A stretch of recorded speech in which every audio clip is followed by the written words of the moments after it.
যেমন আমি যখন এখন 3 গিয়ারে আছি, 3 গিয়ারে এখানে রাস্তাটা খালি, আমি যদি এখন টান দেই অবস্থা দেখেন গাড়ির, মানে মনেই হচ্ছে না যে এটা কোনো 150 বা 160 সিসির বাইক, মনে হচ্ছে কোনো সুপার বাইক টান দিছি আমি। হ্যালো এভরিওয়ান, কি অবস্থা সবার, কেমন আছেন সবাই? আশা করি সবাই ভালো আছেন। আর আজকে আরেকটা নতুন ভিডিও নিয়ে আসছি, সেটা হচ্ছে আমার 3 বছরের এই 4B'র রাইডিং এক্সপিরিয়েন্স নিয়ে। তো বাজারে যত 4B এখনো পর্যন্ত আসছে বা আসবে, তো এটা নিয়ে মানুষের মধ্যে অনেক মতভেদ আছে। যেমন কেউ বলে 4B'র মাইলেজ ভালো না, কেউ বলে সার্ভিস খারাপ দেয়। তারপরে মানে বেশি কমপ্লেনটা আসে হচ্ছে যে ব্রেকিং অ্যান্ড হচ্ছে বাইকের মাইলেজ নিয়ে। তো আমি 2023 সালে নতুন এই বাইকটা কিনছি।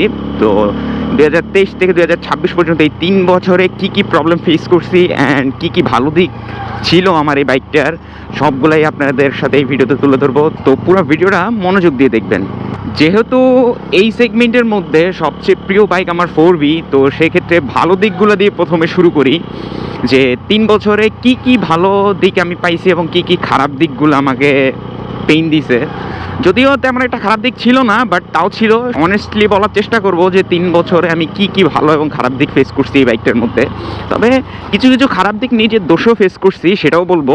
প্রথম ভালো দিক হচ্ছে এই বাইকের মাইলেজ, যেটা নিয়ে মানুষের সবচেয়ে বেশি কমপ্লেন। সেই দিকটা আমি ভালো কেন বলতেছি সেটা আপনাদের মনে অবশ্যই প্রশ্ন। আর যারা হচ্ছে যে 4B'র মাইলেজ কম পাইছেন তারা হয়তো ভিডিওতে ঠিক গালাগালি করতে পারেন আমাকে, কিন্তু যেটা অনেস্টলি বলার সেটাই আমি বলবো।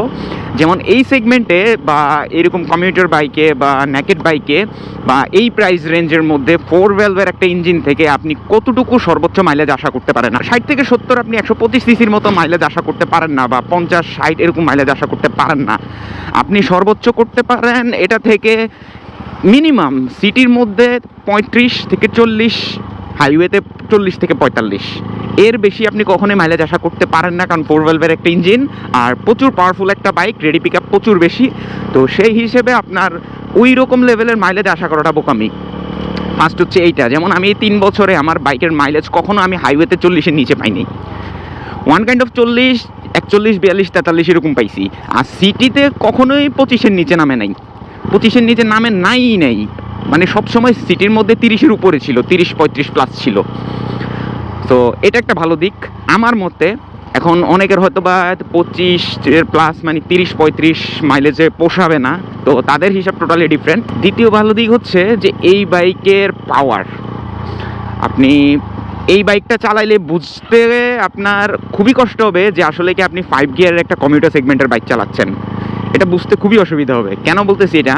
যেমন আপনি যখন হাইওয়ে 1 ওয়েতে রাইড করবেন, তখন যখন একটা গাড়ির ওভারটেক করবেন, 1 ওয়ের কথা বলতেছি, 4 লেনের কথা আলাদা। তো 1 ওয়েতে যখন একটা গাড়ির ওভারটেক করবেন, অপোজিট থেকে একটা গাড়ি কিন্তু খুব তাড়াতাড়ি আসে, তখন কিন্তু মাঝে মধ্যে আমাদের রেডি পিকআপটা মানে খুব তাড়াতাড়ি প্রয়োজন হয়। তখন আপনি ফিলই করবেন না যে এটা 5 গিয়ারের কোনো কমিউটার সেগমেন্টের বাইক। তো এইটা একটা ভালো দিক যে হাইওয়ের মধ্যে বা 1 ওয়ে হাইওয়ের মধ্যে আপনি ওভারটেকিংয়ের ক্ষেত্রে কোনো মানে দ্বিধাদ্বন্দ্বে ভুগবেন না। 3 নাম্বার ভালো দিক হচ্ছে এই বাইকটার হাই স্পিডের স্ট্যাবিলিটি।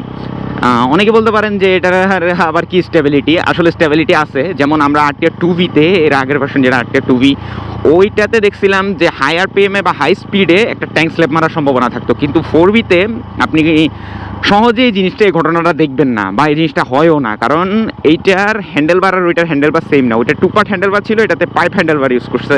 পাওয়ার নিয়ে আর কোনো কথা না বলি, কারণ এটার পাওয়ার সবাই কম বেশি জানেন, যে চালাইছেন, যারা চালাইছেন তারা তো জানেনই, আর যারা চালান নাই তারা হয়তো মোটামুটি একটা আইডিয়া আছে যে এটার পাওয়ার কেমন হইতে পারে।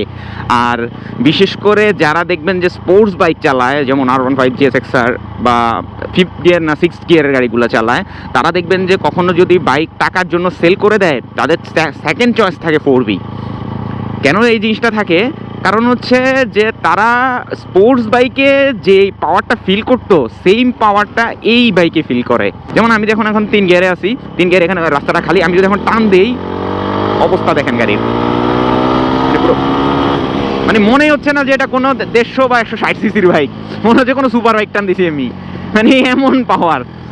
আর আমি যদি এই বাইকটার ভালো দিক বলতে যাই তাহলে আর শেষই হবে না, কারণ এই বাইকটা আমার খুব ফেভারিট একটা বাইক। তো সেই হিসেবে যে জিনিসটা মানুষের প্রিয় থাকে, সে জিনিসটার ভালো দিক অনেক দেখতে পায় খারাপ দিকের চেয়ে, এটা স্বাভাবিক। তো সেই হিসেবে আমি যতটুকু পারবো অনেস্ট বলার চেষ্টা করব। আর ভালো দিক তো শুনলেন এতক্ষণ, এবার কিছু খারাপ দিক শুনেন। খারাপ দিকের মধ্যে ফার্স্টে যেটা সেটা ব্রেকিংটা খারাপ হওয়ার একমাত্র যে রিজন হচ্ছে যে বাইকের টায়ার, সামনে এবং পিছনে টায়ার যেটা ইউজ করে স্টক, ওই টায়ারটা খুবই হার্ড। আর বৃষ্টির মধ্যে আপনি যদি ব্রেক করেন তাহলে স্লিপ করে পড়ে যাওয়ার একটা সম্ভাবনা থাকে, এটা আমি মনে প্রাণে বিশ্বাস করি। তো এই জন্য আমার বাইকটাতে আমি কী করছি, আমি টায়ার দুটো চেঞ্জ করে ফেলছি, ব্রেকিং পারফেক্ট হয়ে গেছে। এই একটা খারাপ দিক। আর দ্বিতীয় খারাপ দিক হচ্ছে যে বাইকে যদি আপনি মেনটেন করে না রাখেন, বাইক যদি আপনি ওয়েল মেনটেন করতে না পারেন, বা ধরেন আপনি বাইকের দিকে নজর দেওয়ার সুযোগ হয় না, আপনি খালি চালাচ্ছেন, মাঝে মধ্যে মোবিল চেঞ্জ করতেছেন, এই টুকটাক কাজ করতেছেন, বাট ভালো মতো মেনটেন করতেছেন না, সেই ক্ষেত্রে 4B কিন্তু আপনাকে প্রচুর পেইন দিবে। আমি আমার এই বাইকটা প্রায় অলমোস্ট 27,000 কিলোমিটার চালাইছি 3 বছরে। তো সেই হিসেবে আমার হিউজ এক্সপিরিয়েন্স এই বাইকটার প্রতি, বা 4B কোন টাইমে কী বিহেভ করবে বা কী সমস্যা, একদম সব আমার মুখস্থ ঠোঁটস্থ কণ্ঠস্থ হয়ে গেছে। সো আজকের ভিডিওটা এই পর্যন্তই। সবাই ভালো থাকবেন, সুস্থ থাকবেন, অ্যান্ড আমার ভিডিও দেখতে থাকবেন, এবং পেজে নতুন হয়ে থাকলে একটা ফলো দিয়ে দিবেন। অ্যান্ড দেখা হচ্ছে নতুন কোনো ভিডিওতে, নতুন কোনো টপিক নিয়ে। আল্লাহ হাফেজ।